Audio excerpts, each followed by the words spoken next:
Has your bathroom silicone lines turned black with mold, tarnishing the look of your bathrooms? Hey, I'm Tom, I'm a professional shower glass restorer, and in this video I want to teach you how you can remove the impossible to scrub black mold from your silicone lines using Silicone Mould Hero. Silicone Mould Hero completely eliminates the need to replace your existing silicone lines. Using Silicone Mould Hero is simple. Firstly, make sure the silicone is dry. Spray the gel evenly over the silicone lines.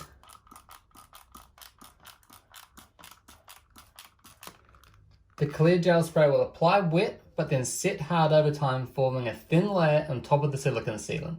Now simply put your feet up and wait around 10 hours for the cleaner to do the work. After 10 hours, remove the now crystallized gel with a damp cloth.